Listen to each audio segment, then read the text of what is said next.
అందరికీ నమస్కారం. మన కథలకు స్వాగతం. మంగళవాద్యాలు మారుమోగుతున్నాయి. పెళ్లి పందిరంతా కూడా చాలా సందడిగా కోలాహలంగా ఉంది.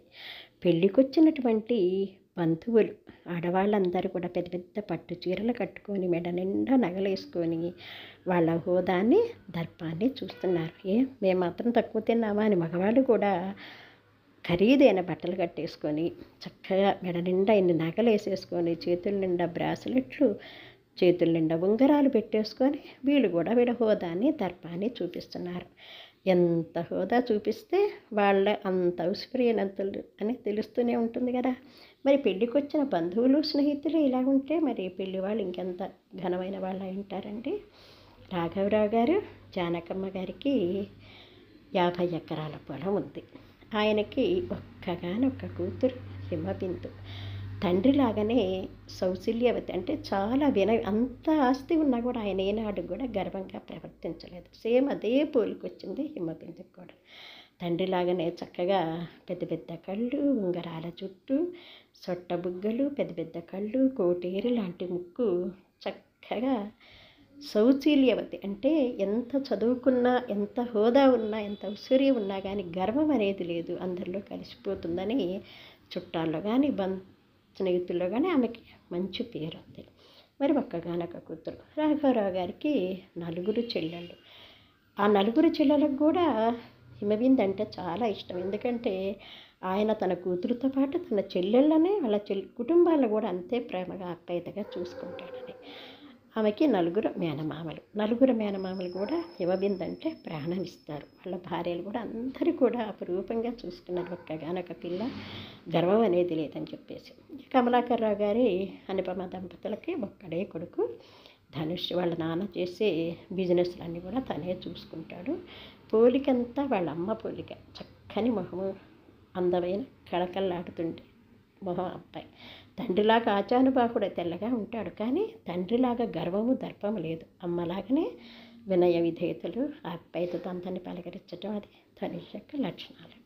అందుకే ఏరి కోరి ఎన్నో సంబంధాలు ఎతికి ఆఖరికి ఈ పిల్లగాడు అమ్మాయికి సరిపోతాడని రాఘవరావు దంపతులు ఈ సంబంధం సెట్ చేశారు. అసలు ఇద్దరు కూడా దంపతులు చూడముచ్చటగా కన్నుల పండగగా ఉన్నారు. చూసే వాళ్ళకబ్బా ఒకళ్ళ కోసం ఒకళ్ళు పుట్టినట్టున్నారు వీళ్ళిద్దరు అని చెప్పేసి అందరూ కూడా వాళ్ళని చూస్తూ అనుకుంటూ ఉన్నారనమాట. చక్కగా అసలు ఇప్పుడు కాలంలో ఏంటంటే ఒకప్పుడులాగా ఏది కాదు కదా. ఎంగేజ్మెంట్ అయినప్పటి నుంచి కూడా ఇద్దరి మధ్యన చనువు ఉండటం, తర్వాత ఎంగేజ్మెంట్లోనే దగ్గర సగం పెళ్ళైన ఒక తాళి తప్ప తక్కినవన్నీ వలదండలు మార్చుకోవడానికి కానీ ఉంగరాలు మార్చుకోవడానికి సగం పెళ్ళి అయినట్టు అయిపోతుంది. ఇక తర్వాత ప్రీ వెడ్డింగ్ అని ఇద్దరి మధ్యన చనువు పెరుగుతూనే ఉంది. తర్వాత ఇంకా ఫోన్లలో మాట్లాడుకోవటాలు, వీడియోలు అక్కడక్కడ కలుసుకోవటాలు, ఇంకా ప్రీ వెడ్డింగ్ అంటే వచ్చిన తర్వాత ఇంకా పెళ్లి కూతుర్ని చేయటం కూడా హిమబిందుకి చుట్టాలు ఎక్కువ అవటం వల్ల 10 రోజుల ముందు నుంచే అందరూ రోజుకొక తీరుగా పెళ్లి కూతుర్ని చేశారు. తర్వాత ఎదుర్కోల కార్యక్రమం కూడా చాలా ఘనంగా జరిగింది. అందరూ బంధువులు అందరూ కూడా ముందు వారం 10 రోజుల నుంచి వచ్చేసారు కదా.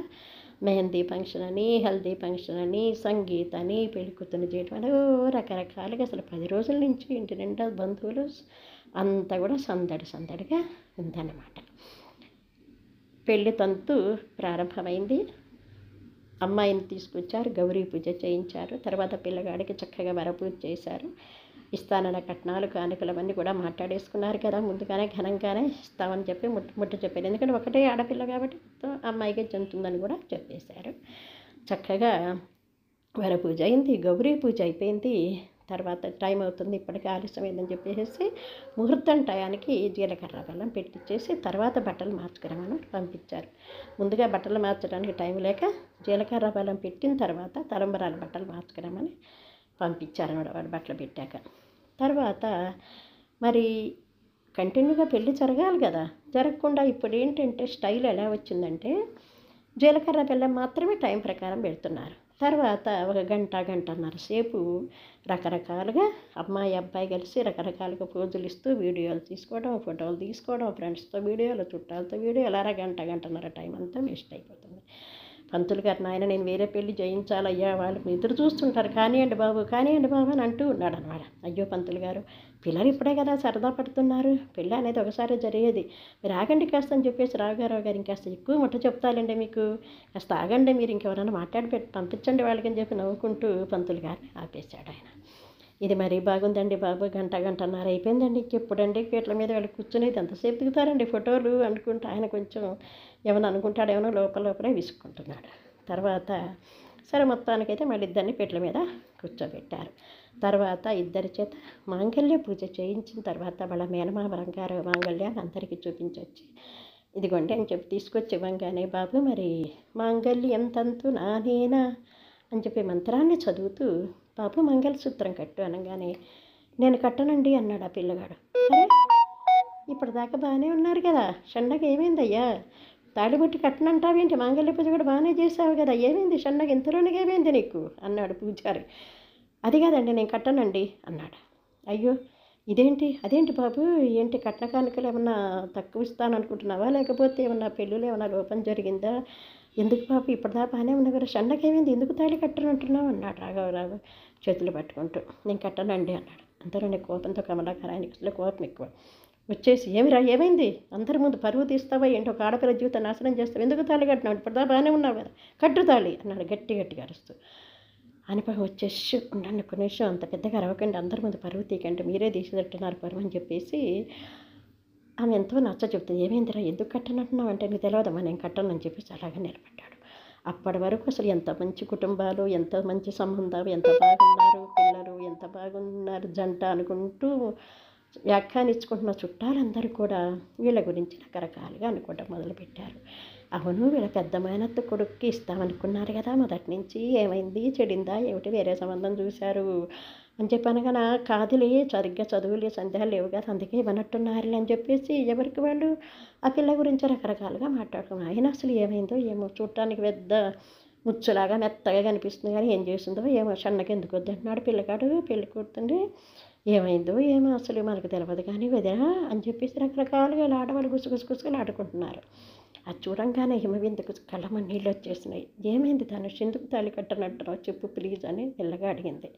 నీకు తెలియదా ఎందుకు కట్టనంటున్నావు, నేను కట్టను అన్నాడు. ఏమైంది ఎందుకు కట్టనంటున్నావు చెప్పు, ఇప్పటిదా బాగానే ఉన్నాడు, ఎంగేజ్మెంట్ అయినప్పటి నుంచి ఇద్దరి మధ్య బాగా చనువు కూడా ఏర్పడింది కదా, పెళ్లి పెట్టిన వైపు వచ్చినప్పుడు సరదాగా మాట్లాడుకుంటూనే ఉంటారు. షన్నగా ఏమైంది ఇప్పటిదా బాగానే ఉన్నావు కదా, ఏంటిది నలుగురిలో పరువు తీస్తావేంటి, మా నాన్న చూడొచ్చు ఎంత బాధపడుతున్నారు, ప్లీజ్ ధనుష్ కట్టేసి తాడు ప్లీజ్ అందమరికి. మరి నేను అడిగింది ఇచ్చేస్తే నేను కట్టేస్తానన్న.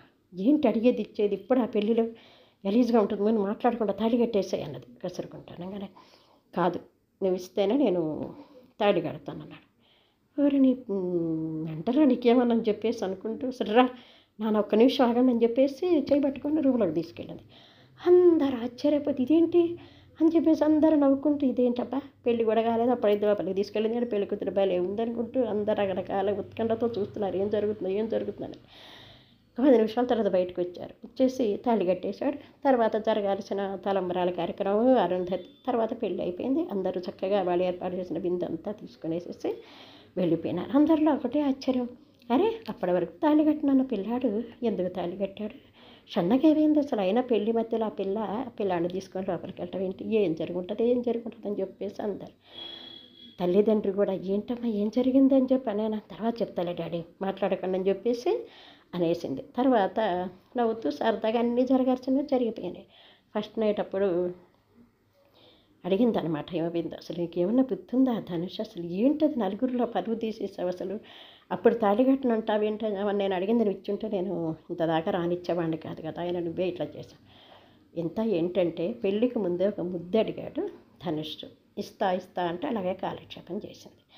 తర్వాత కాదు పట్టేశాడు అనమాట, నువ్వు ముద్దు పెడితేనే నేను పెళ్లి చేసుకుంటా లేకపోతే చేసుకోను, అది నా కోరిక, ఎందుకంటే పెళ్ళికి ముందే ఇట్లా మన ప్రీ వెడ్డింగ్ అని అదని చేశాం కదా, ముద్దు కూడా నేను పెట్టుకోవటం నా ఇష్టము ప్లీజ్ అని చెప్పేసి రోజు బతిలాడుతున్నాడు. రేపు అని అలాగే చేస్తూ వచ్చింది. మొత్తానికైతే తాళి కట్టనని మొండికేసేసరికి అర్థమైపోయి వెంటనే రూమ్లోకి తీసుకెళ్ళి గట్టిగా బుగ్గల మీద 2 ముద్దులు పెట్టంగానే వెంటనే సంతోషపడిపోయి ఆ వింత పెళ్ళి కొడుకు అమ్మాయి మెళ్ళో తాళి కట్టేశాడు. తర్వాత అమ్మాయి తల్లిదండ్రులు అబ్బాయి తల్లిదండ్రుల విషయం తెలుసుకొని ఒకటే నవ్వుకున్నారు. తర్వాత బంధువర్గాలు కూడా మెల్లగా ఈ విషయాలు తెలుసుకొని ఏమిటి ఇంత కోరికలు అసలు మరీ విచిత్రంగా తయారైపోతున్నారు ఇప్పటి పిల్లలు అసలు.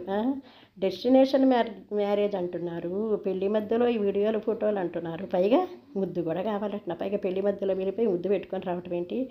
మరీ అసలు ఇంత వేస్ట్ చేష్టలు చేస్తున్నారు ఇప్పటి యువత అని చెప్పేసి అందరూ కూడా ముద్దు ముద్దుగానే నవ్వుకుంటూ విసుక్కున్నారు.